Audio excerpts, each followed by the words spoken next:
Both did it. Hi. I never occurred.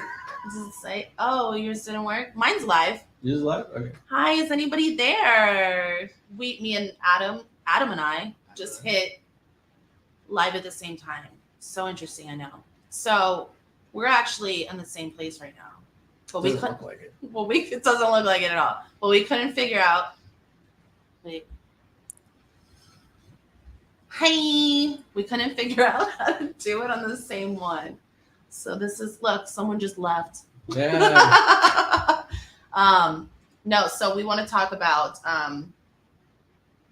identity of possibilities Identity. versus I'm looking at you this way now. I know. Identity of limitations. And what do we mean by that? What is an identity of limitation? What do you mean by that, Lindsay? Well, what I mean, Adam, is an identity of limitation is I can't this, I can't that, right? Right. Placing limit. I keep looking at you. So what we're getting at is your identity one that is coming from a place of limitation, or is it coming from a place of possibility? Have you shaped who you are to be somebody who goes out and makes things happen based off of what you want, or are you a person whose identity is shaped by things that you cannot do? See the difference? Now here is where it gets fun, because as people who can't drink, how do we shape our identity so that we can still have an identity shaped in possibility, but yet not be limited? You're gonna have to talk louder though. See the question? Can't hear me? I can't hear you. You can't hear me? No, Hold I on. just want you to talk louder. I have a command voice in here somewhere. I'll pull it out. There you go. All right. So, identity of limitation. Is your identity shaped by limiting beliefs? So, meaning you are only allowed to do things within the confines of limitations. Mm-hmm.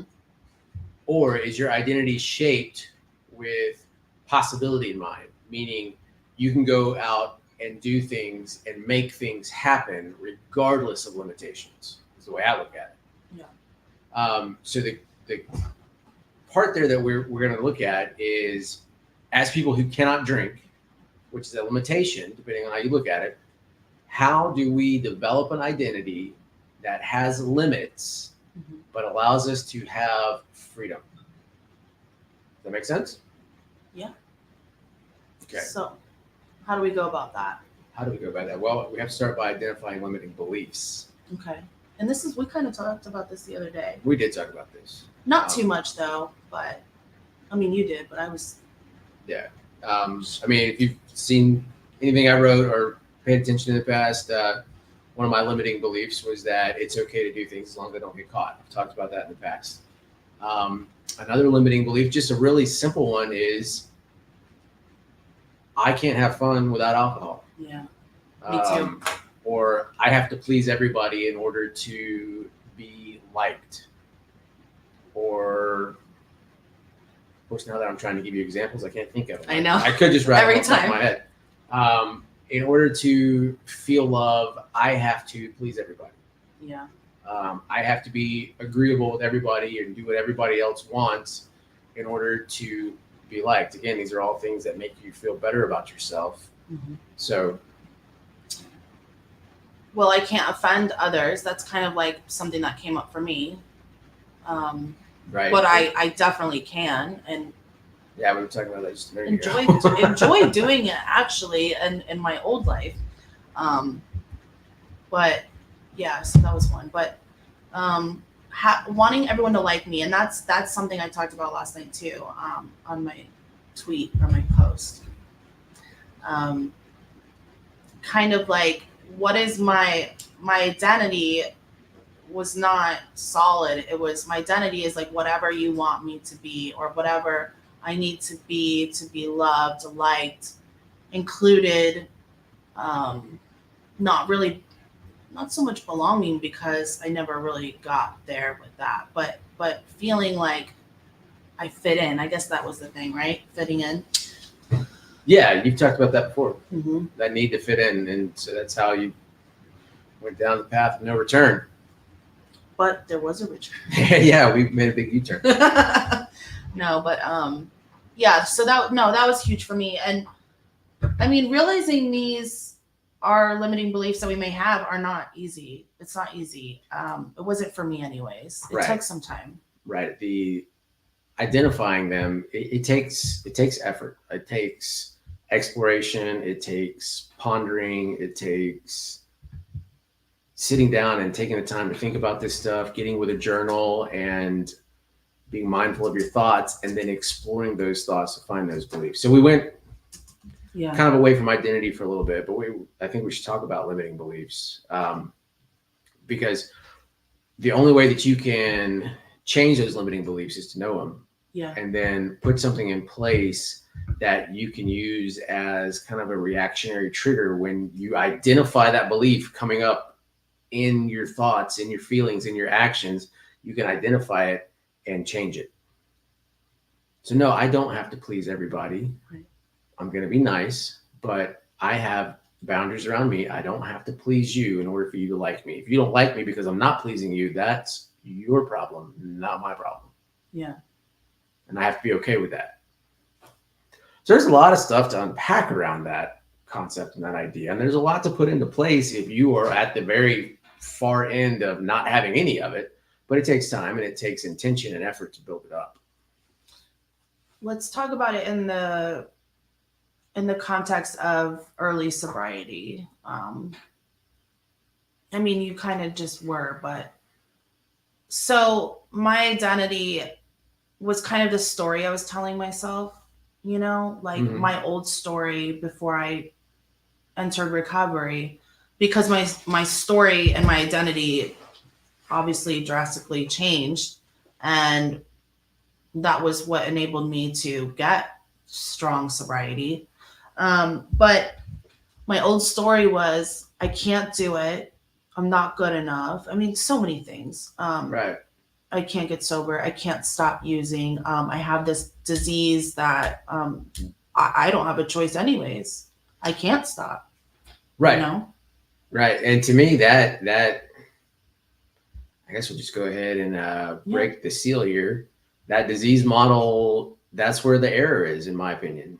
If you believe in the disease model, and we're not here to debate Right. the disease model, but the disease model puts a limiting factor on your psyche almost to the point of a victim mentality.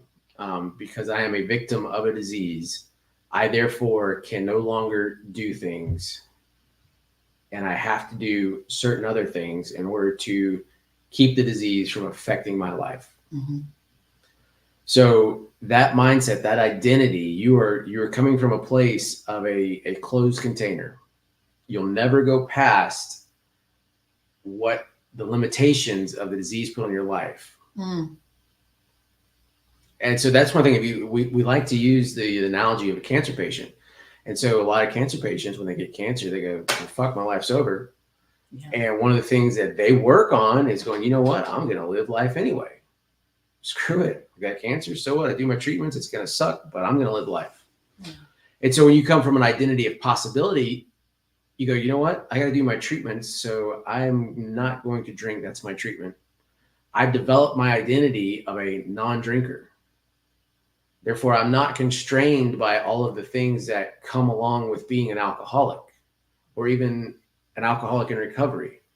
Those Right. limitations don't apply when I consider myself a non-drinker. I know that I can't drink because as soon as I put alcohol in my body, it's going to screw up my dopamine system and then it's off to the races. So that's the argument that is always presented back to me is like, well, if you're cured, so you can do whatever you want. No, I didn't say that. That's just stupid. That's pretty stupid. It's pretty stupid. So I developed an identity of a person who does not drink. Mm-hmm. And so by doing that, the door's wide open. Well, and I think because words are so powerful, and I think that we forget that. And I think for me, I didn't really fully understand that until just recently.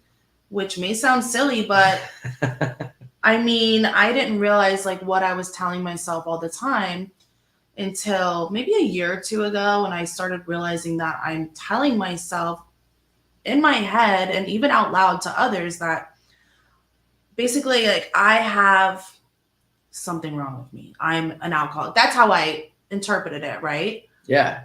I have this thing, this disease. I'm not like you.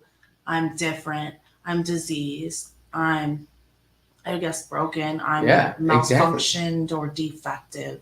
And, I think all that comes with that for a lot of us. I don't think I'm alone in that. I don't think so either. I think everybody starts there at some point. Yeah. I think the faster you get out of that mindset, the quicker you get into a much more fluid and easier sober life. It doesn't necessarily mean that not drinking is easy, but Right. doing all the things that allow you to or keep you from not drinking. And I hate using the word keep you from not drinking, that allow you to be a non-drinker. Because just by saying keep me from not drinking, that assumes that my default state is to be a drinker. And this is where I think AA gets it wrong, is our default state is not to be a drinker. If you have a problem with alcohol, your default state is not to be a drinker. It's just not. That's not how we're born. It's not how we're made. It's not how we're wired. We have a problem with our dopamine system, and our default state, without taking into account dopamine, is to continue to use, because that's how the brain works. Mm-hmm. Um, And then the brain changes. And then the brain changes once you get sober and you get that system back under control. Then you can operate from a place of, I'm going to do all the things and not drink. Yeah. Not, I'm going to do all the things that keep me from drinking, because that assumes that I am going out throughout my life every day fighting the urge to drink. Yeah. And, we can take that identity portion right there, and we can look at it from a psychological perspective, and we can look at it from a spiritual perspective. But if that identity is, I have to do things to keep me from drinking, then I am telling myself, I am reinforcing in me, in my deepest beliefs, that I have to drink. Yeah. And so I have to do things to keep me from drinking. So if we can go down and we can change that belief to, no, you don't have to drink. Right. You're a non-drinker. Right. Then you don't have to drink today. Exactly. You don't need to drink today. Yeah. That's the difference. Yeah. What you just said, though, was really powerful. I wish you could put it in reverse. Scream it. Yeah. No. We're done with the live stream. We'll reverse it and replay. No, seriously, in all capital letters. You said it's like, when we were talking about it earlier, we were talking about it almost in homeostasis, but when I would say I'm an alcoholic before, it was so loaded that what I was really saying to myself and was reiterating to myself was what I had just said before, but also that I would never be normal. Yeah. Whatever normal is, I would never be that. I would never be just like other humans that don't do that. Yeah. But the more and more I learn about addictions that are not just about it's not about the substance, right? So if it's really not about the substance, then how could it be at the same time that, I just call myself that, and it's like, there's so many things I don't want to do and indulge in, right? Right. Other addictions, because I have a plethora of them when I allow them to happen, right? Sugar. So it's just so many things. I could use anything I use it for a purpose. My purpose isn't because I want to eat sugar because I like sugar. It's what it does to me. What does it do for me? What's the payoff? What's this or that? It's just like any other addiction. So I know I'm getting away from what we're talking about, but I don't know. That was just something, and other people say differently, and that's cool. But I did think that for a long time, for years. Yeah. That, well, I have to remember that I am an alcoholic. in which when I call myself an alcoholic, it reminds me that I can't have just one drink and blah, blah, blah, and whatever that means for Right. you. And really that meaning all comes from if you're in the 12-step program, because that's where it originated. Right. And right there, you just said it. What? If I call myself an alcoholic, it reminds me that I can't have just one drink. Yeah. So your identity is still in somebody that drinks. I can't have just one drink. Exactly. Okay, well, you wouldn't have those thoughts of I can't have just one drink if your identity was coming from a place of I'm not a drinker. Right, right, right. And that's the difference. Yeah. And then it's almost like, well, what do I want to add on to my life? Not what do I need to just run around trying to prevent or put out forest fires, right? So I was wanting to get into this topic, not necessarily tonight, but either in the future or to write about it, is whenever we go to make changes, we always think about the things that we have to take away in order to make our lives better. So we think about it like an equation, a math problem. If we just say 0 is really bad and 100 is really good, right? And so I want to be well, that doesn't even work either. Think about like a scale. This is better. Okay. Like 0, like X equals X or whatever. Well, think about we got a scale. All right. So right now I've got a whole bunch of bad things, not a lot of good things. And so we always want to get better and have more good things. So we always try to take away bad things in order to make the good things way more.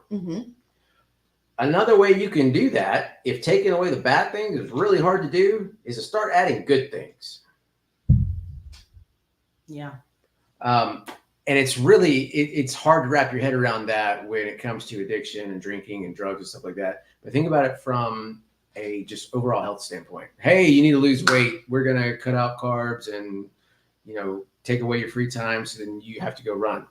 Well, one easy way to really just start getting healthy is just start eating more greens. Yeah. Just eat more green vegetables. You're going to see an immediate change in all health markers in the span of 30 days. And then that might give you a little bit of momentum. You go, you know what? I think I am going to cut out that drink. I'm not going to go to Starbucks, but every other day. Yeah. So that's one way to get into that. But I think what that does is that segues us nicely into what you wanted to talk about earlier with the thermostat analogy. Yes, I want you to tell that. And getting the thermostat analogy. And so we're talking about how do we change those beliefs? So if we'll use Tony Robbins' example since we're just listening to it. So if we have the thermostat, your internal thermostat set at 68 degrees, which is our favorite number around here. And you are a kind of person who's like, you know what? I'm going to crank up the heat on my life, on my sobriety, on everything. I want to be operating at 98 degrees. And you start cranking that thermostat up and you start doing all the things that get you on fire and get you moving in that better direction and get you up there. You're pushing 80 degrees, 85, 90, 95 degrees. And we're starting to get close to 98. All of a sudden the thermostat inside your body, you're basically your psychological set point. It's going to go, hey, you're not a 98 degree person. You're a 68 degree person. What are you doing? It's going to kick the air conditioner on. And it's going to start trying to pull your temperature back down to where your comfort is, your comfort zone. Because 68 is you. And this is one of the best analogies for me, my own journey of just weight loss. Most of mine was from drinking. But when I stopped drinking and then started working on my weight, I love to eat sweets. And I didn't eat sweets when I was drinking. I wonder why. Interesting. But I can find myself like, I'll be down around my goal weight, almost to my goal weight. And then all of a sudden I'll sabotage it. Yeah. Like, damn it, motherfucking air conditioner cut on again. And so it's, and that's not necessarily a psychological set point. That's literally the body's set point. The body, as far as everything goes, wants you there. But pushing that comfort zone, pushing that thermometer up to that thermostat up to 98 degrees is how you get out of your comfort zone. Yeah.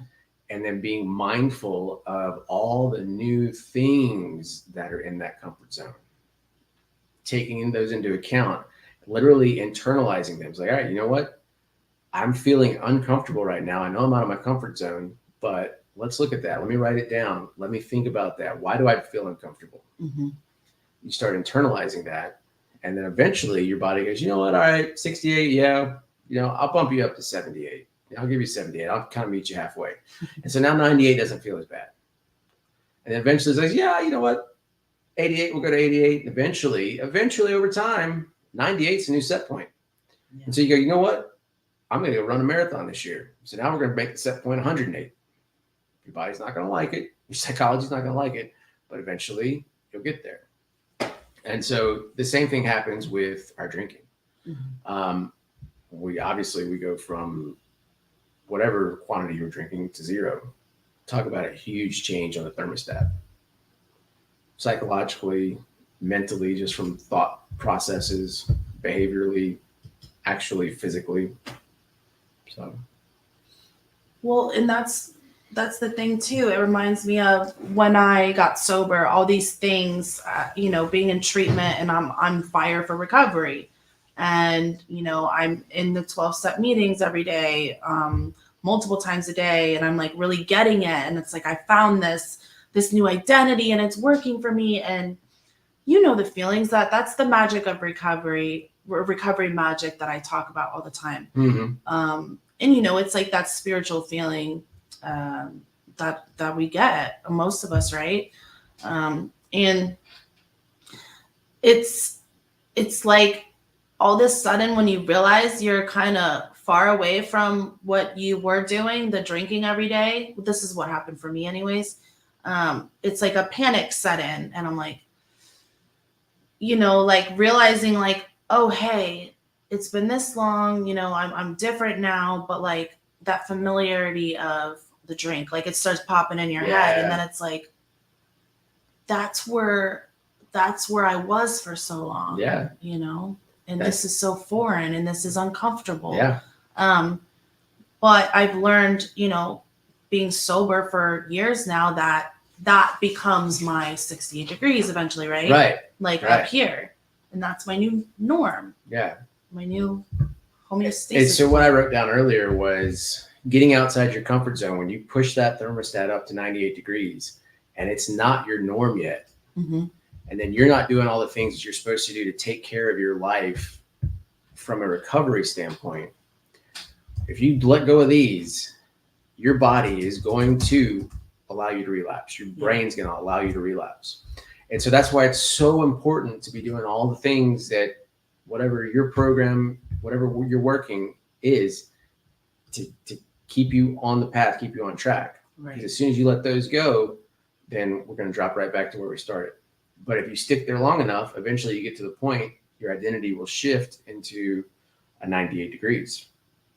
And so all the things that you were doing, you were having to work at, mm-hmm. are now just either A, natural, or B, not needed. Yeah. It's so crazy to think about it. And so I think there are multiple ways to get to that. AA is obviously getting you to that point, ideally with the steps and meetings and stuff like that. My personal opinion, though, is that AA is coming from it's coming from an identity of limitation because you're relying on something external to keep you sober. Whereas I wanted to go with internal. And so I changed my identity to a non-drinker. Yeah. I mean, I don't like to, it's just, the semantics are not just semantics. It's very powerful. Words have meaning. That's how we communicate with ourselves. Yes. And it's something I've been really looking into lately because people that disagree with your point of view will say, oh, well, it's just, I just said this word. It's like, right. Okay, so let's clarify what you mean, because how we communicate, not only with each other, but how we communicate with ourselves, we communicate with words. Yeah. You can't have self-talk and not talk. And when you think about anything, think about any feeling you have in the world. Mm-hmm. How are you describing it? Not with sign language. Yeah, you have to use words. And so these words have meaning. And changing the meaning of words doesn't get us anywhere because it doesn't work with society. So you have to use the right words. Yeah, well, and my brain, your brain, our brain, um, it hears things in generalities, right? Like, how to explain that? So like, it's like a primitive, like when I don't know how to explain that, but you know what I'm talking about, right? Like, so like if I'm telling my brain the same thing, or I'm saying in my head or out loud the same things over and over and over and Mhm. over and over and over and over. And over. My brain doesn't. It just hears certain words, and I Sure. know the meanings of those words. Yeah. And so my brain hears everything. It collects Yeah. everything. Yeah. Yeah. Whether that's shorthand, I guess that's what I was trying to say. Shorthand, like, okay, um, you know, alcoholic, alcoholic, alcoholic. Well, I may be people. What I used to do is I'd say, well, I'm an alcoholic, but I say this because blah blah blah blah blah blah. Right. I don't want to forget. I want you to understand that I'm coming from a viewpoint of an alcoholic. Right, and your brain doesn't hear that.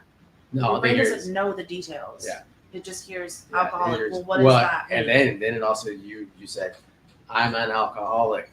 Yeah. I am label, Yeah, and I don't. which is reinforcing that identity. Is that all I am? Exactly. I mean, because I'm saying I mean, am. you can also say, I am a mother, I am loving, I am, right, but all these other things. And those all are part of your identity. But a major part of your identity, especially if you have an addiction, is your addiction. right. And once you get over your addiction, continuing to identify with your addiction is just so unhealthy. This is so taboo to say, and that's what's really sketchy to me. Right. Because I would be mad at someone saying this in the past, and Yeah. that's outrageous to me now. Yeah. You know?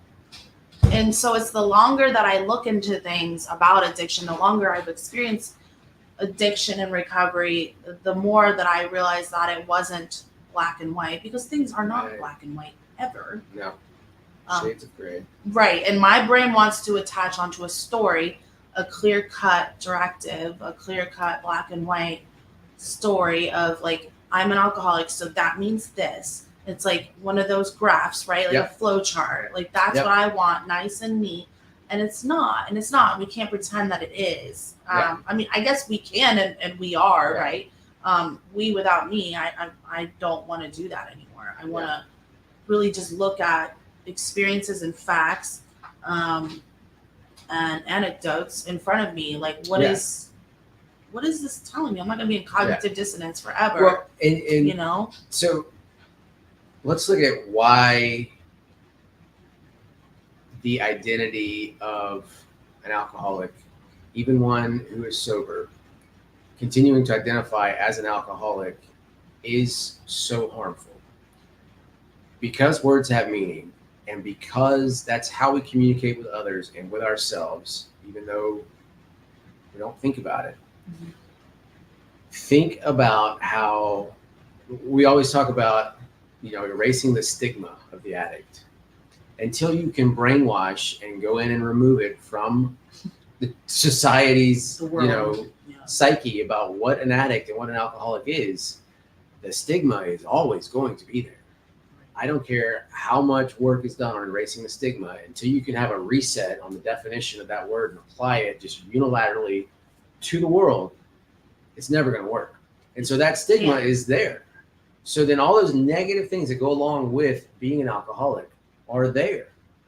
And no matter how much you try to forget that those two are linked, your brain still links them. Now, maybe after decades and decades and decades of some type of therapy where you can disassociate the word from the meaning, you might be able to convince yourself that, hey, I can still be an alcoholic, and it means I don't drink, and I'm fun loving, and all these things that we associate with recovery. But the world is not going to associate that. And you have to operate in the world. Right. And so that is where the identity of limitation is. Yeah.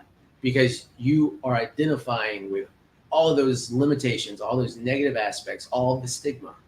Even though you can have 35, 40, 50, 60 years of sobriety. hey, my name's Adam, I'm an alcoholic, is continually pounding it in your head. And this is why I call my recovery effortless recovery, is because I am not fighting my psychology. Yeah, I love that. So Yeah, so explain that, what that means to you. It's like you're not fighting it, you're not resisting. right. I don't drink because I know what happens when I drink. Right. So I'm using all of these tools, all of these psychological tools. We know how the brain works. Science may one day do what we're not able to do at this point in time. Science has gotten there. And so we can use all of these tools to reprogram ourselves to an identity of, I don't drink and I'm going to go create whatever I want.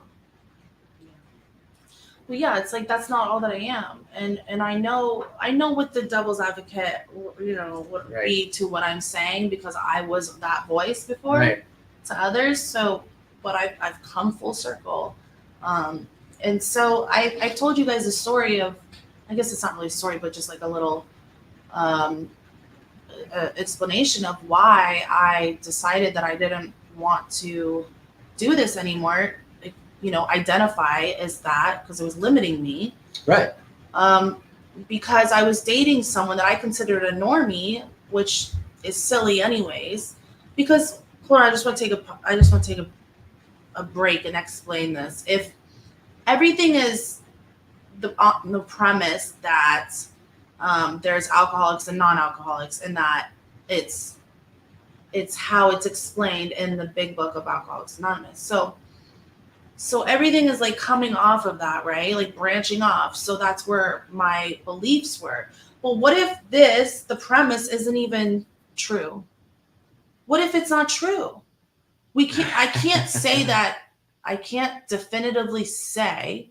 How ignorant is that of me to definitively say this is word. This is true. Every single freaking word in that is fact. I can't say that. I used to say that, and that is like pretty ignorant, I guess. Without tying the two together, so take this with a grain of salt, but what does that remind you of when you take a group of people and you split them based off of one characteristic?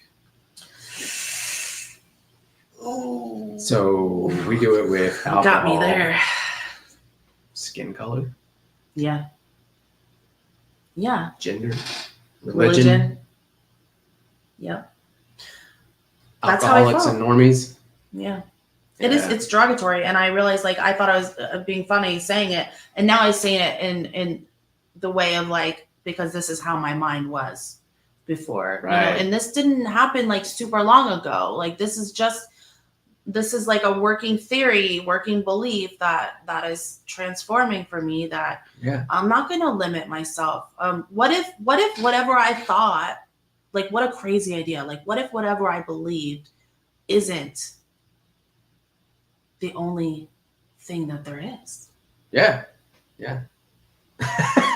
Right. Like, holy fucking shit. I don't know everything. Yeah. We're looking at it from just one perspective, and this one perspective has been rammed down. The heathen is here. What's out? I are here. Good shit. What's happening? What I missed? Oh, so finish that what you were. Oh, what? So we were talking about credit separated. Where were we going? So what I was saying was,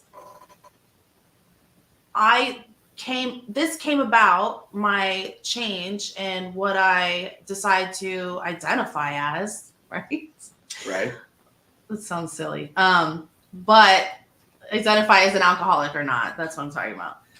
Because I was dating a normie, which is whatever the fuck normie is, he was not, right? He's not normal.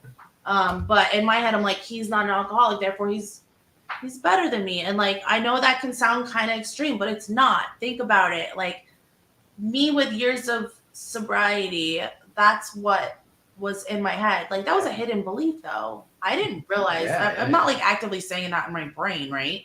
But I realized that's what was underneath, because I'm seeing myself in a different category as this person. Yeah.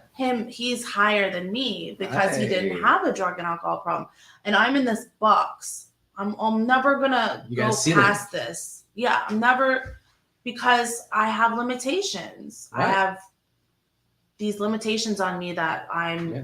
not an, or that I'm an alcoholic, meaning I can't drink because, and then cue big book theory here, right?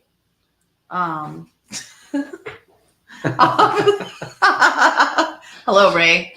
Hello, officer. I have all my which papers, Scott? Which, All of them. I have All of All of them. Damn Doesn't it. matter. I have them all. but yeah, Scott, we're just like really talking about like words have specific meanings and they're powerful, and that's a good thing though. But I have to really watch like what is coming out of my mouth to others, to myself. What am I saying in my head? Yeah. Self-talk, and noticing that because it's so powerful. We know it's powerful, right? Like it's not like a question. It is. They are. Yeah. I mean, look at history. Like Yeah. wars have been started over like what you were talking about. When you start to do the us versus them too. Right. And I know people will say, well, it's not like that. It's just that I know that I'm this, so therefore I can't drink. And it's like, well, yeah, if you believe in this model here, you can't. And so, and then again, I just want to point this out because this goes back to the identity. Is the phrase "I can't drink" is different from the phrase "I don't drink." Right. I don't want to drink. Can't is coming from an identity of it's something that I would like to do, but I'm not allowed to do. And I don't drink is coming from the identity of I choose not to. It's my option. And I will fight to the death, like to the death of me, that you were born wanting to drink. Yeah. It is not the default state. Right. Now, that doesn't mean that as soon as you put it in, you go, holy shit, this is amazing. That's completely different. But it is not your default state to always drink, to always be a drinker. That is just, it's not. Right. Just like hate is not my default state. Now, I can sit here and listen to a whole bunch of hate-filled rhetoric and speech and get brainwashed, and it becomes my identity, but it is not my default state. Damn, true. What do you think, Scott? Yeah, I mean, you said start wars. I mean, you get a letter, it's your perception of things, right? You could read it, it might not mean what you think it does, and then your perception of it is, oh shit, this person wants to fight. And maybe that wasn't the case, but it's the same as using the words, I guess. I'm jumping in here, so I hope I'm No, you're you're good. dead on. like, you know, if I call myself an alcoholic and my perception of alcoholic is I'm bad, then you're being bad to yourself, and that's not a good thing, you know. It's like, yeah, that's why it's like I was an alcoholic. I'm not an alcoholic because I don't drink every day anymore. Yeah. Right. And so to tie in, so we started off talking about limiting beliefs. And the way that these two work together is your beliefs influence your identity, right? Well, the way that we influence our beliefs is through repetition, basically. And I'm going to talk about subconscious beliefs, things that are kind of like the background operating systems. There's two ways to do it. And so it's either through repetition or through having your brain in a theta wave state. Okay. And theta wave is basically a child's brain state from 0 to 7. So the Jesuits have had this saying for hundreds of years is give me a boy until age 7 and I'll show you the man. It's because they're in the theta brainwave state, which is imagination, basically hypnosis, and you can program a child from 0 to 7 into anything that you want.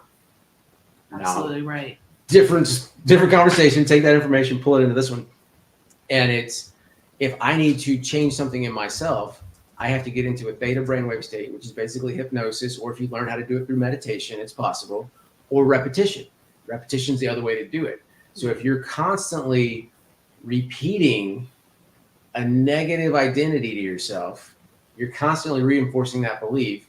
which is reinforcing that identity, which is reinforcing. It's just a repetitive cycle of constantly making yourself entrench into this identity that is bound and is an identity of limitation. I want to also add in here that is my sound okay, Scott? Can you hear me loud enough? Yeah, you guys sound great, man. Okay. I want to add in there too that it's so loaded, right? That so like when I decided I needed to dedicate less time to going to multiple meetings a day, on top of working, and I had a baby, and people were telling me like, you obviously don't want to be sober if you don't want to leave your child with your mom or find someone to like do that or like bring them to meetings or like do this and basically neglect my child. Essentially, like, I don't care what your justification is. That's what it is. I'm sorry. Before I had a child, I would think that too, though, right? Like, I thought that way. And so that's just one part of it. And just, I needed to do this and I needed to be there and dedicate all this time. Or else I was going to relapse. And it wasn't like you might relapse. It was like, you're going to fucking relapse. Yeah. You cannot trust yourself. A denial is our default, right? Like, it's part of our disease. So it's everything that like jointly makes it so I couldn't trust myself. And I know people don't like to hear this. Like, it's like so fucked up how it's like uncomfortable to even talk about this. And that's ingrained. Like that's from, I mean, that's like programs, right? I don't know. So it just kind of gets me going, but just how it's just so powerful and everything that goes with it, right? So Scott, say something. I'm getting mad. Something. No, I think you're dead on, Lindsay. I think just playing catch up here. Like you go to rehab for 60 days in a fake environment, and you can learn how to survive alcohol free or drug free for 60 days in that environment. Then you come back to the real world, your learning starts all over again, and so you have to learn new behaviors. I lived it. I wasn't prepared to come back to that. So like, yeah, I'm an alcoholic. I don't have any power. I have no control. Alcohol is my master. All these things, and once the thoughts start to, I'm not saying things would have been different, but maybe with a different mindset, maybe I could have dumped out more alcohol than what I did in my past. But once I had it, it's like, well, you already fucked up anyway. You already bought it, so once that decision was made, there was no going back. But I like what you both are saying about like learned behavior. Like you learn for so long how to cope and be with alcohol.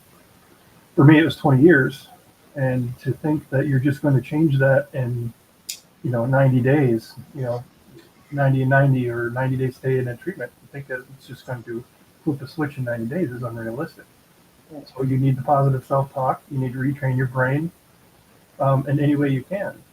Like I did bad, I am not bad. I mean, that's the biggest one. I think that could benefit people. You are not a bad person. Absolutely. You just did some bad things. And then you got to look at what bad means. But yeah, flip your perspective on things. I would look. You can go on YouTube and type in AA speaker or TED Talk, alcoholic or addict or whatever, and you can find thousands of people that were just as bad as you were, and they found a way out. And every story is different. So it's possible. So there's no reason not to give yourself a chance. Like I had a guy come to the office with his dad yesterday, and I'm doing the intake, and he's just sitting there, and he's got his head down, and his dad's like, he just keeps beating the hell out of himself.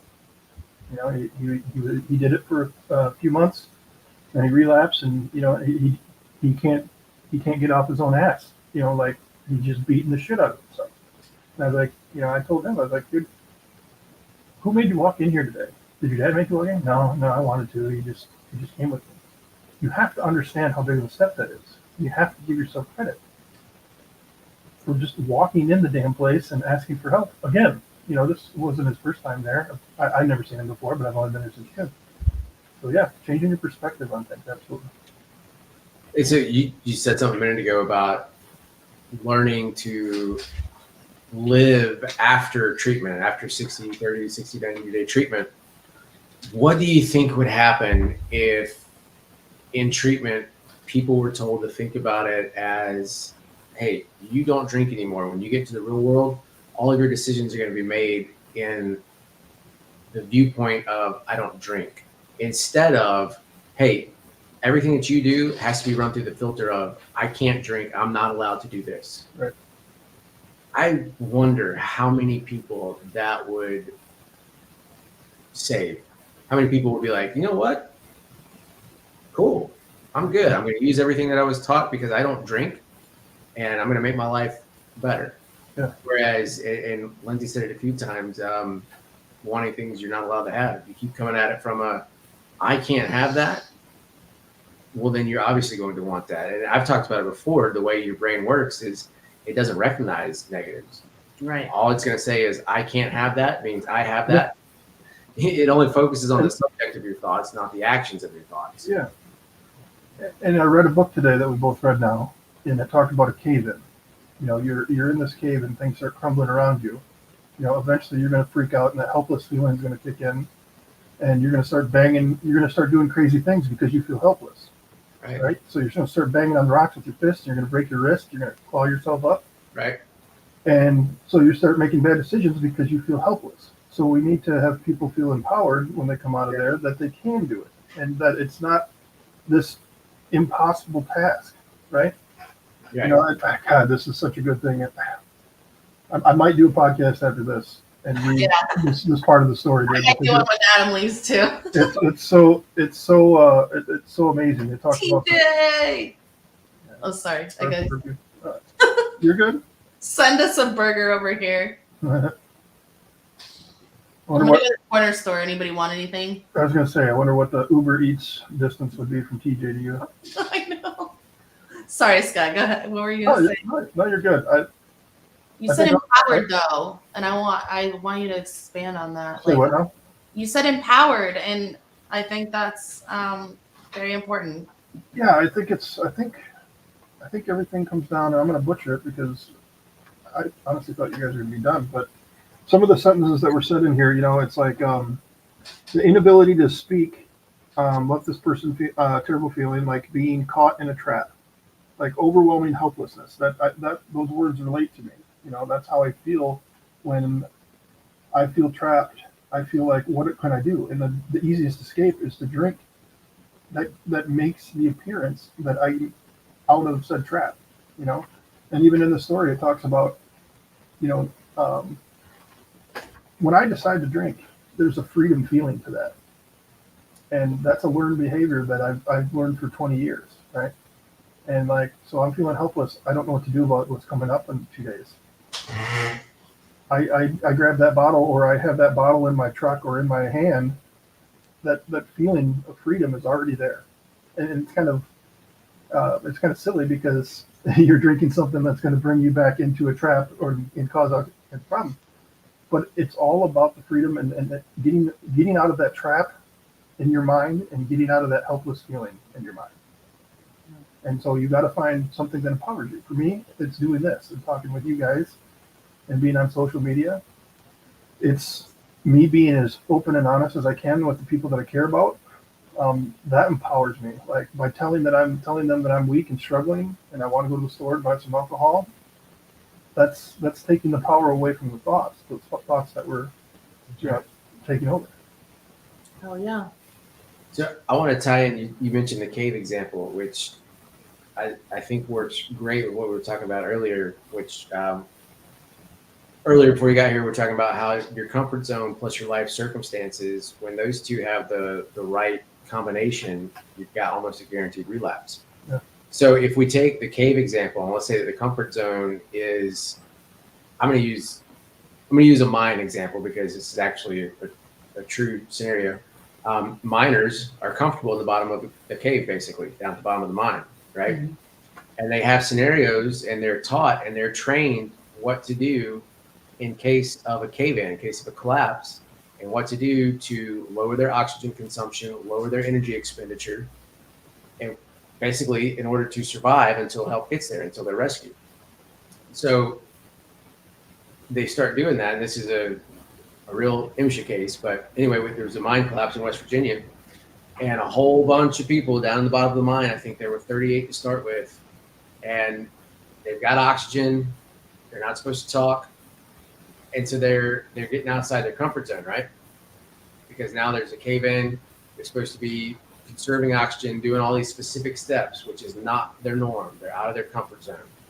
Well, only one person survived, and it was the one person who managed to stay outside his comfort zone and manage his life circumstances, which was to follow his training, monitor his oxygen consumption, basically taking small sips of air, and sit there, not talk, not do anything, while the other guys tried to claw their way out of the cave.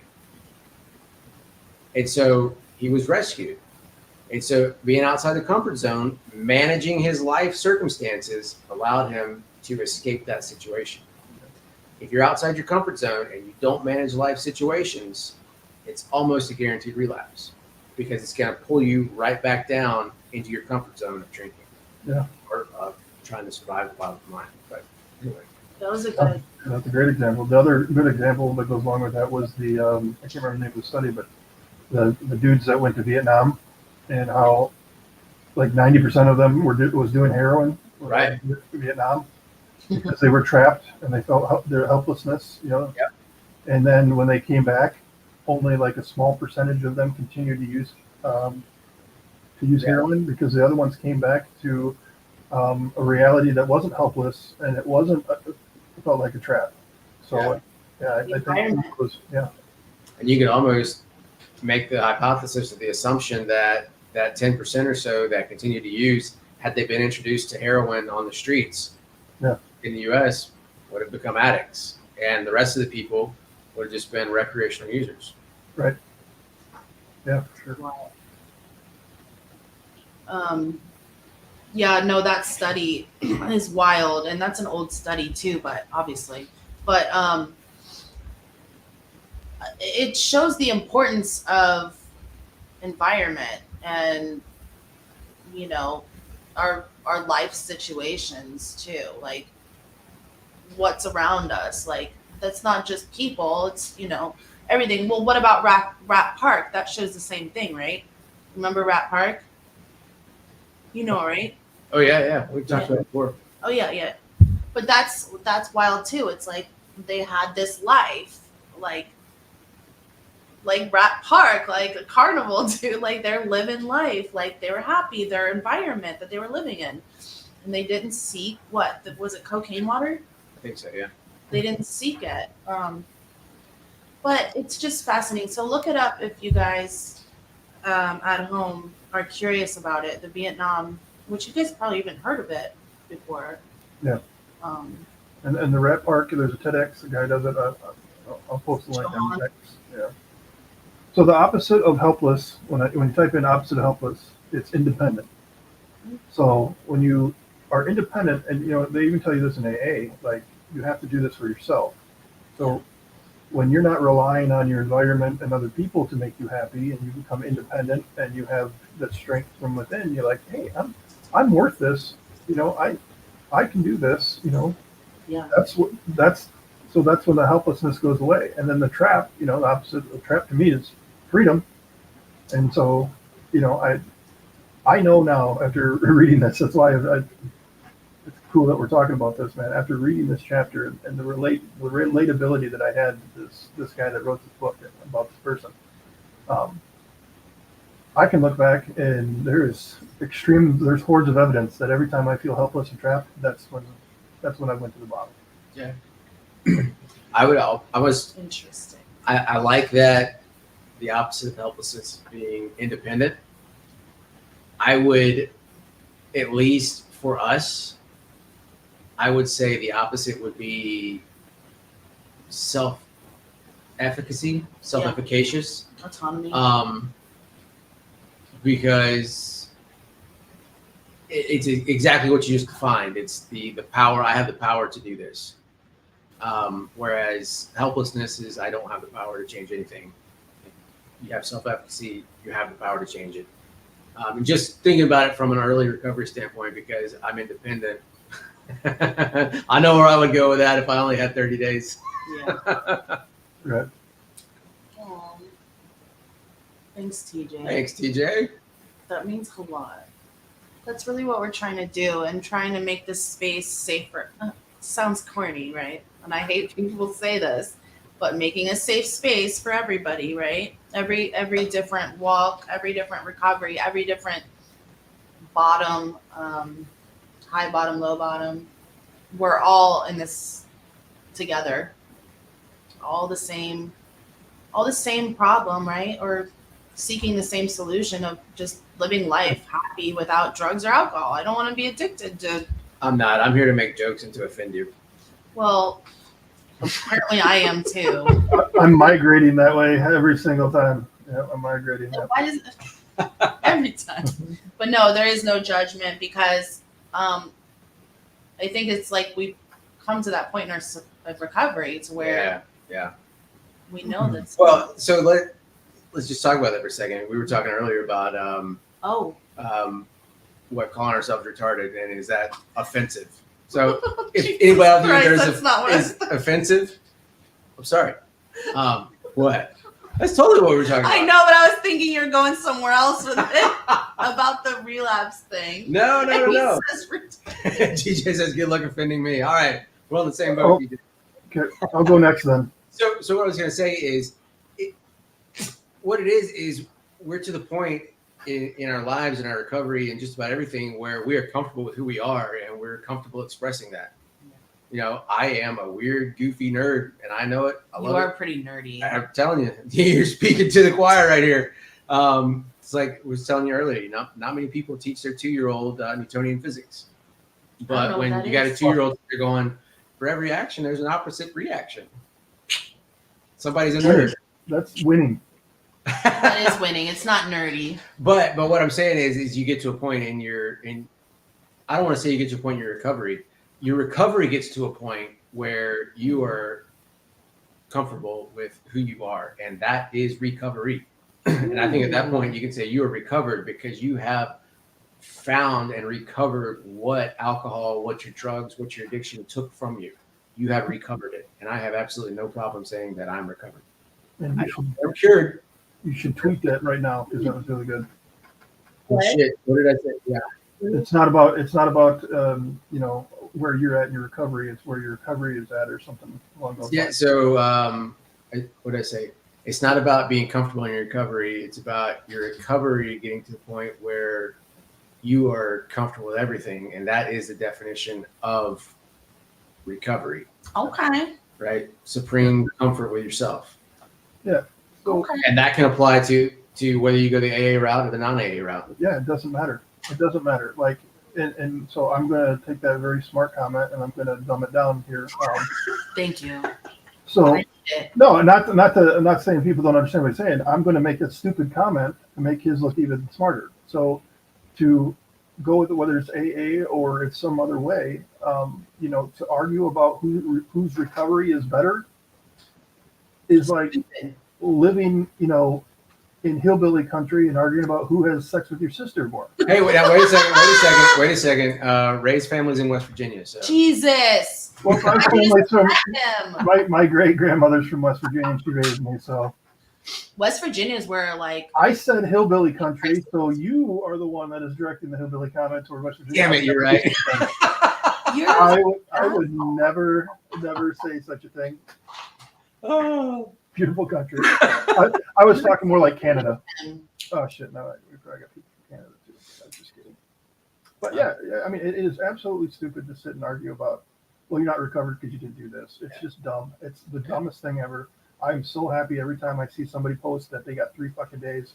Or I'm so excited for people that get on X for no reason. They have no reason to announce it to the world on X that fucked up yesterday. But I'm back at it today. And then you see day 2, and then you see day 3. And there's a guy, Daniel, that I followed that he's been on day 1, 2, and 3 about 27 times since he was on my podcast. But he keeps trying, and he, yeah. so he wants to, and he'll eventually find it. Now, you're going to have the people who are going to be like, well, if he makes it that long, well, you know what? I'm not going to think that way. I choose not to think that way because why would I want to? What good does that do? Right? Absolutely.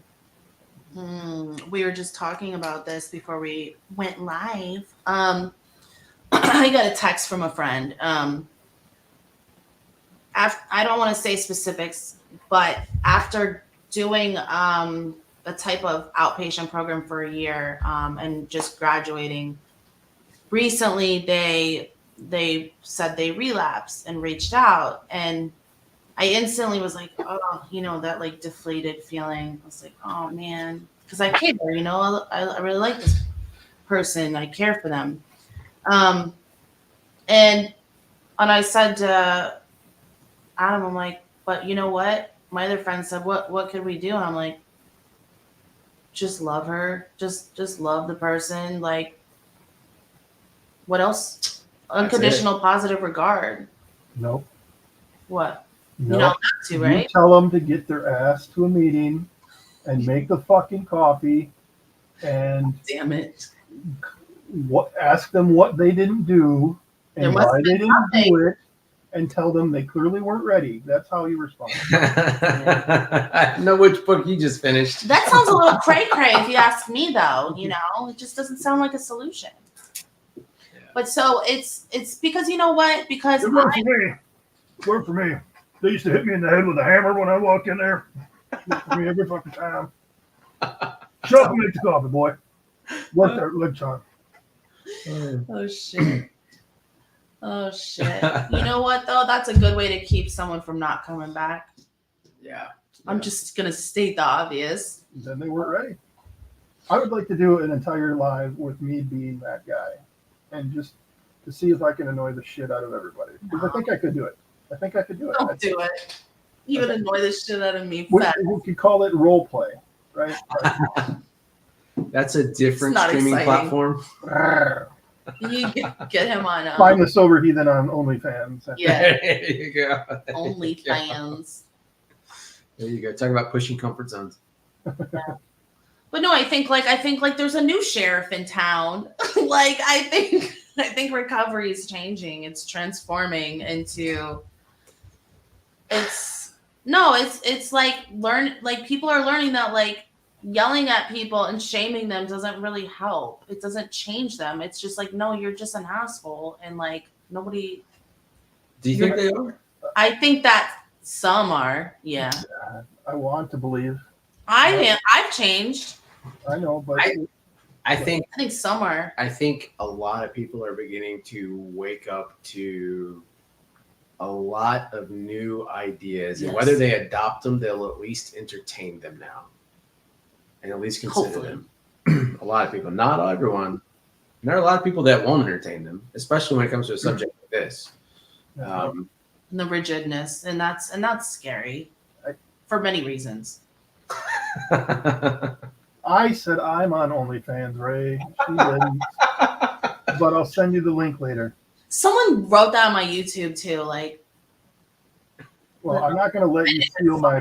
I'm not gonna let you steal my fans, Lindsay. So back off. we actually talked about this. So I don't think it's as open because I think we're in this really good recovery bubble on social media right now. We've kind of created this bubble that's given us, and working at the outpatient, like doing the intakes, I see a lot of people that are forced to be there, and so all these people are being forced to come through these programs, and they're being told that, I mean, they're still being told it's the only way to do it. You have to go to 5 AA meetings a week. You have to go to therapy twice a week.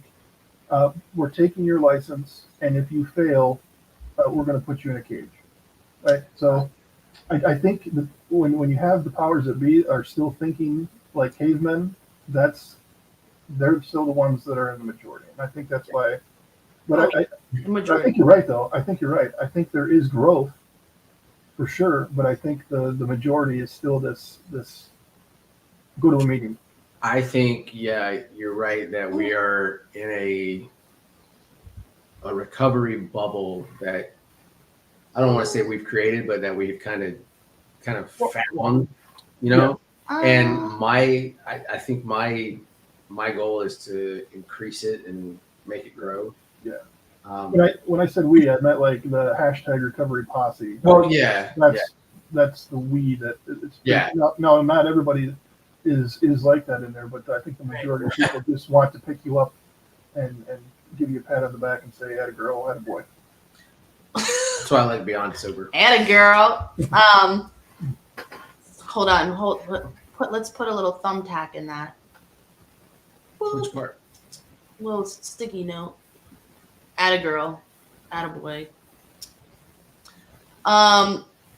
No, so the place I work at is very, I guess, new age. I don't know what you would really call it. Very open-minded with stuff, and that actually really opened me up, I think, to a lot of ideas that I was on the fence about, right? Like the idea of like calling it reoccurrence and not relapse, and more client-centered care.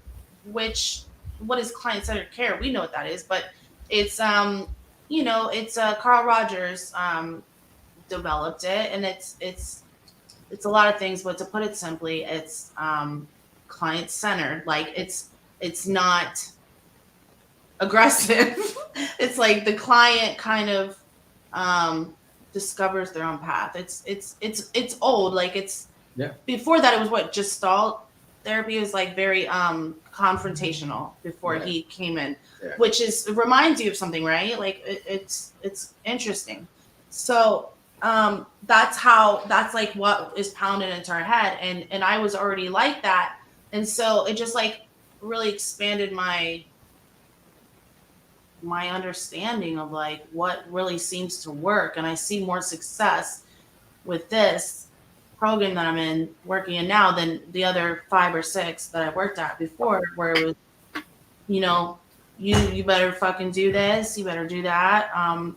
You don't matter if you want to, tough love, and that's the only way I'm going to save your life. And it's just really like, it's just getting old, and it doesn't work. And to being told, there's people that have tried this and been in and out of treatment their whole lives, basically, or institutions, in and out of jail, or even like juvenile back, when they're young, and been in institutions and programs their whole life. And it's like, when are we gonna like give them the space to like, show them love and compassion? That's really what is gonna foster their growth. That's what it's about, in my opinion. Is like, I accept you for you, and I'll walk this path with you and help you in any way I can. Trudge the road of happy destiny, if that's what I believe it really is, right? But it's like, when do we agree on this is the way, right? Of like loving people until they can love themselves, teaching them how to love themselves, teaching them how to be independent, autonomous, with self-efficacy, like you were talking about earlier. We talked earlier at the beginning of this about love. Were we live yet? I don't remember. I don't know if we were live yet or not. We were doing a recording. So love is, if you're operating, when I say in love, I don't mean with who. I mean you're operating in the the energy of love. If you love everybody and you have unconditional love, then love has no agenda, right? Unconditional love. So when you tell somebody that,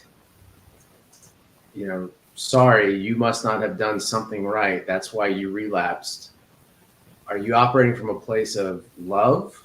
Because I don't think tough love exists. Not in the context of true unconditional love. Tough love has an agenda. Tough love may be telling someone the truth, but it's not necessarily love. And so I think we get a lot of our want to help other people confused with criticism, negative or positive, advice, and you should do this, confused with love. Yeah. And I think if you say, hey, something is obviously not working, let's think about what has happened. Let's identify those and let's go ahead and acknowledge that we have messed up. Something has happened. Right. You went back, you've relapsed, you've done something. Whatever. But if you're operating from that frequency of unconditional love, it's in, hey, let's figure out what actually went wrong and acknowledge it, give that space, embrace it so that you can learn from it. Right. Not, hey, you did this wrong. Go back and do it again. You fucking loser. Yeah, you might as well call it nice hate. Like, I'm going to give you some nice hate. Like, I think you have love. I think Adam made a great point. I think you have love, and then you have boundaries. And so you can love somebody and say, no, I'm not giving you $20 today. You can call that tough love if you want, but that's just love with boundaries. Like, That's a good point. It's assertiveness. I mean, you're right. yeah, I know tough love's never going to go anywhere. It's a term, but like we said earlier, the words are important. Yeah. And so Yeah, you can justify almost saying and doing anything. It's like saying, look, I'm not trying to be rude, but you're an idiot. Right? So you can justify anything. Well, I said I wasn't trying to be rude. I told you how to control your feelings. Yeah. I told you I was going to tell you something that's going to trigger you, but why didn't you control your feelings? No Listen, offense. I went out and slept with 12 other dudes. That was tough love. Okay. That's just tough love. I love you, but I wanted to show you what would happen, if you did this again. It's just tough love. So you use these words and you can justify any fucking thing that you want to do. That's so true. Oh, Sam, my goodness. that's so true. My goodness. Yeah, but like, so what? So love is what, like love is what it is, man. It's like the solution, right? Like love fosters growth, right? Yeah. I think It can. It can.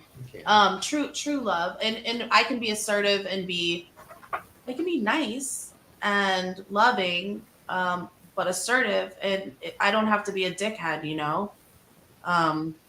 I can say what I mean firmly, compassionately. You know what I mean? Like, it doesn't have to be, if Right. telling the truth doesn't need to be associated with being mean or offending someone. I think Truth is for truth. some reason it is. If truth is truth, if it's the truth and it's mean, then that's just what it is. That's your interpretation of it, then it's you, not me. Right? Yep. I agree. Lindsay, I'm going to throw under the bus a bit. Huh? There's so many things. You have to be specific. No, but so what I want to reiterate again, there's more people in here now. There's like 11 people in here now, and we were talking about this when there was hardly no one in here, but we're talking about the power of words, how you can really like change your thoughts, change your identity for lasting growth, right? And really watch what we're saying to ourselves. Words matter, they have meaning, they're loaded, right? Powerful. What do I want to be? I mean, what is the story that I'm telling myself over and over and over and over again? I can't do this, I can't do that. Why? Because I'm not normal, because I'm not this, because I'm not that. Really just like looking at it from this, less than like a negative perspective of a deficiency, right? Kind of mindset, a lacking. And instead it's like, let's look this way. Let's look at above the line of what we're talking about, identity of possibility. I have to replace, right? And a positive, not just replace, or replace is not the same as substitute with other maladaptive behaviors, but to instead replace these behaviors with my drinking, my using, with okay, I want to go to school. I want to do this. I want to be a leader. I want, all these things that are positive, like that I'm going to fit, that I'm going to fill, instead of I'm going to just not do this. It's like a negative, right? Right. Right. And we don't need to keep taking more things away from ourselves. We need to build ourselves up. We need to empower each other. We need to support each other. And I can still be compassionate and tell you the truth about yourself if you ask. I can be loving and Right. truthful, because telling someone the truth is being loving, right? Ultimately, So just saying. going back to the very beginning with the identity of a limitation versus identity of possibility, what you're just talking about. And I just kind of put all this stuff together as you were speaking, which Scott said a thanks. minute ago. Yeah, you triggered some stuff. Shook it loose. That's what happens. So if you're coming from an identity of limitation and things are always kind of the same in the world, and we talked about this quote earlier, I think, before we got on going live, from Wayne Dyer. It says, when I change the way I look at things, the things I look at tend to change. And I think that's a great way to look at this identity of limitation versus identity of possibility. If it's an identity of limitation, then I'm going to look at the world through a perspective, through glasses that limit what I can do, and take the drinking off the table. All right, let's just talk about insert X, whatever you want to, not actual X, but take whatever you want to. Everything that you look at is going to be through the eyes of limitation. But if you go through the eyes of possibility, then everything you look at is going to have possibility to it. So when you change the way you look at things, the things you look at tend to change. And this goes all the way back around to perception. If you don't like what you're seeing, change where you're viewing it from. Right? If I don't like what the world's showing me, I'm going to change how I see it. And so you have the ability to shape your reality based off of your identity, your beliefs, how you view things, your perception.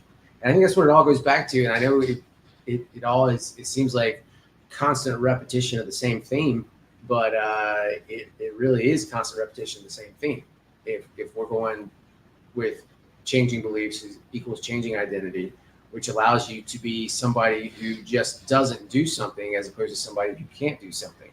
Because identifying with I can't do that means deep down inside you still believe that you should be able to do that. You're just not allowed to.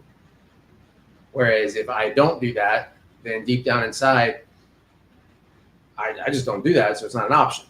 Right. And so that's where I wish everybody could get to. Don't ask me to repeat it. No, but that's perspective too. Yeah, and honestly, that is the power of perspective, because that's how I did recovery. That's how I went at it, and I changed the way I viewed things, and just that's what I did. And so I wish I could tell you how exactly to do that, and I think that's kind of what I'm attempting to do here. But anyway, identity. Changing your identity. What were we talking about earlier? You change your life by changing your identity. And how do you change your identity? Yep. Changing your thoughts, right? That's the way Justin say. A goal is a limitation that has an end, and you're willing to hurt yourself for a goal. But if I can have open-ended options, I can keep growing. That's The goal is a limitation. Yeah. A goal is finite, I think is what he's saying. He's like, Okay. Here, this is my goal. So once I achieve that, I have achieved it. So if you don't reset the goal to something more, I like that open-ended options. Yeah. I like that. Good stuff, Justin. Yeah, that is Another cool. perspective. Thank you for sharing that. Another perspective. What else? Anybody watching in the chat, if you have anything that you want to share, any opinions, do you agree with us? Do you disagree with us? We were talking about some. I won't open it back up again, but just talking about labels, calling ourselves different things. I mean, we could open it back up if we wanted to, but and how I have to do this for myself and think, is calling myself this person, this thing, this label, drug addict, alcoholic, whatever, is this really benefiting me more than it's harming me? And some people will say differently. That's fine. So if I got a question, if what some imply that once an alcoholic, always an alcoholic, Yeah. if that is who you are, when you go into a grocery store and somebody greets you, hi, who are you? Do you say, hi, I'm Scott, I'm an alcoholic? If that is who you are, why are you not introducing yourself as that all the time? It's because that's who you can be sometimes. It's not who you are. That's a good point. Damn, bro. True. I'm just gonna That's leave a it good there. point. It's Yeah. it's one of many identities, right? Yeah. If you so choose that. So going back off of what I just said, maybe I didn't change my identity. Maybe I just deleted that option. And why can't you? You know, I mean, you were a toddler for a while, and now you're not. You were a teenager for a while, now you're not. And you know, we make up all these rules of what you are. I mean, I guess some people say they're still toddlers in their 40s, but whatever. But that's, you know, you can be whatever you want. So I think if you decide, like I have, you know, I put a full year in of hard work, and I hit that year, and I got that coin, and I got a little bit farther. I'm like, you know what? I'm not fucking counting anymore. Yep. I'm not doing this to myself anymore. I don't need to. And if you want to, that's fine. Again, we've said this. I hope people understand it that listen to this. And I'm not speaking for you guys, but I think that we all agree that you do it how you do it, and if you're doing it, then you've done it. Absolutely. Sound like a president. Basically. But I lost my train. Oh yeah, I dropped the alcoholic thing. I'm not going to call myself that anymore. When I talk to clients, I don't say I'm an alcoholic. I say, yeah, I got myself 4 OWIs, so I know exactly what it's like to drink. I've been through it. Same. So I guess just to reiterate, if that is who you are, then that's who you should be all the time. And if that's not who you are most of the time, then that's not who you are. If that makes any sense. That is It makes a a lot really, of sense. really good point. Really good point. So you could distill your identity down to just 2 characteristics. I mean, Yeah. You know, Yeah, and I mean, like Ray's a Marine. they do say that. They do say once a Marine, always a Marine. Yeah. And you know, I can. And thank you for being a Marine, Ray. Yeah, thank you for that, Ray. Thank you for your service. I could Thank you for totally. your service. I'm not gonna play devil's advocate with that one. Don't No, what I was gonna say is the reason that saying has weight is because becoming a Marine is such a shift in identity. It is who you have become. It's not Okay. negative or positive either. It just It's is. true. It's true. So I'll give him a pack of crayons and then we'll see what happens. It's all about your perspective. Some people are anti-military, right? So they would think It's true. becoming a Marine is a bad thing. But most of us, I think that's one hell of an accomplishment. I couldn't do that. Yeah, shit. yeah. Oh yeah. And I'm so proud of people that want to do that and to become that. That's amazing. But it all comes down. Nothing out here matters unless you let it matter.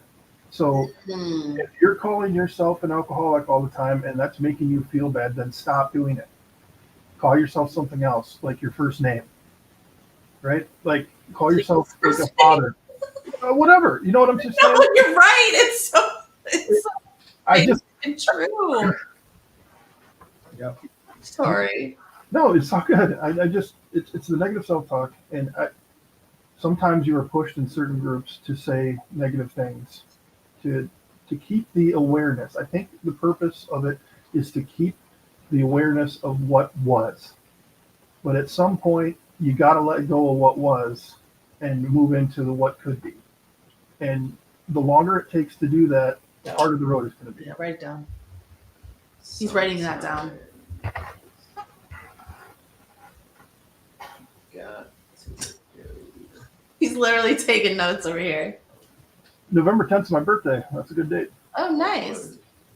Oh, I like what Justin said. Person in discovery. Yep.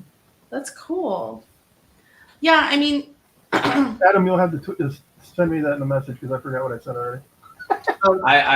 So sometimes you've got to let go of what was and step into what could be. boom. All right, we'll put it in the chat. That was pretty good.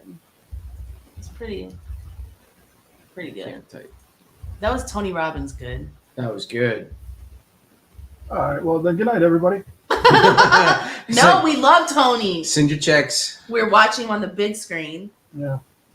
Find my Patreon. Hater, don't be a hater.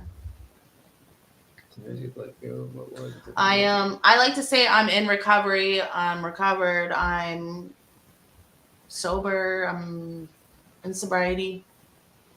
I don't like to call myself a drug addict anymore or a junkie. And I did do that for a long time. And I thought like, oh, well, I'm changing it to like a term of endearment and like I'm taking the word back. Like, no, the fuck you're not. You're not.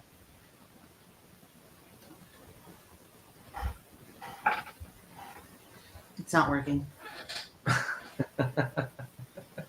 Sorry for cursing.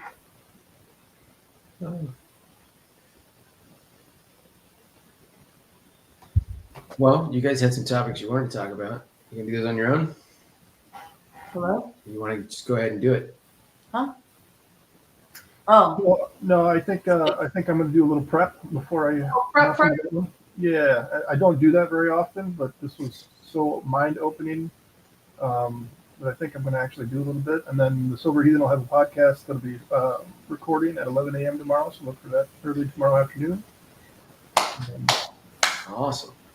What about me? What am I doing? I don't know. I don't You said know. you were going to talk about something. I don't know, but I just know that let me think of something to say. Go to Adam. Well, I'm not going to be doing a podcast after this. So. Who's Sober Stop? What is that? Do you guys know who that is? Nope. Hey. Yeah, I'm probably gonna. You're not gonna do another live after this. You're gonna wait till tomorrow to prep. no, I might do it later. It depends. I almost said something bad. It's not funny. You going to give us a teaser? What's it It was about? inappropriate. Well, the podcast that I'm going to do about is I've been reading the book The Sober Truth, and if you don't know what that is or who that's by, it's by Lance Dodds and Zachary Dodds, and it's I blazed through the first half of it, and then things happened, and I got away from it, and then I read a chapter today, and it was like, wow, this was me. Yeah. And that's Chapter, kind of where the trap. Which one? Whoops. chapter 7. I gave it to Fran to read. I think that one. No, I gave her US. It is. I am currently in chapter 5. Going back to 5. I should. Gotcha. I'll look after this. I was about to go get it. Another guy on TikTok. He's doing a live share his story. I want to do my story. Get your I'm story. so selfish. I'm just kidding. We could do we could do that. We could do a live, pick 3 nights where one of us tells our story. If we Yeah. get into that. And Adam the other- hasn't told his. You didn't either. I told my story. Wait, Son- you're talking to me? He told his story Not on mine. Canadian radio. No, Yeah. that was really good. Let me. I want to share that on mine. Well, if you go back to my beginning videos, I've told my story, but I have been thinking about revisiting the whole thing with the new perspective. With me on mine. Okay. All right, Okay. let's do it.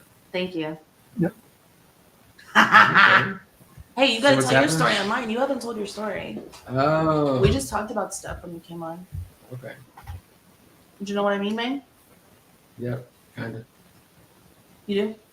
Yeah. True. That stuff right there, man. That comment right there. It means. What did Justin say? You're Uh, in, Justin? Ray said, "Hope you folks stay committed to this project. It helps me so." And then Lindsay, please let me know how and when to chime in. Thank Of you. course. Absolutely. Mimi, please. Justin wants to tell his story again. You can get a preview on that. He's been on my podcast twice too, so you can check that out. Oh, you did your story? Well, I don't know how far he got into it, but he's been on the podcast twice. So I don't know. It's not for me to tell if he got in deep enough or not. But he's more. I hear what you're saying. Yeah. Yeah, for sure. We'll have to make an appointment. Not appointment. We'll have to make a set of time aside on the weekend for you to come on if you want, Justin. It could be cool. Just think about it. Yeah, there you go. Yeah, it's spread your wings, Justin, and Okay, go on. Yeah, go on Lindsay's and spread your wings a little bit.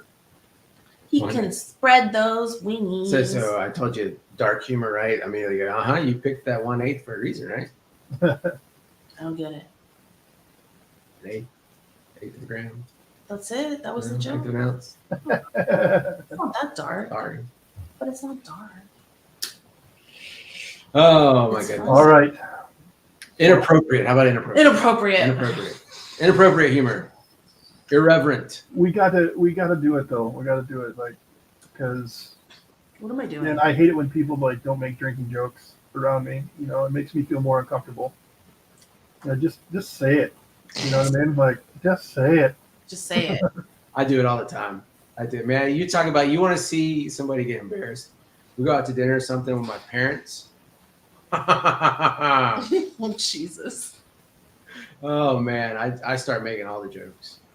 You know, they go around doing drink orders or something, and you know, my dad's like, "Oh yeah, I don't know, Sweetwater 420." My mom, "Oh, do you have something dry?"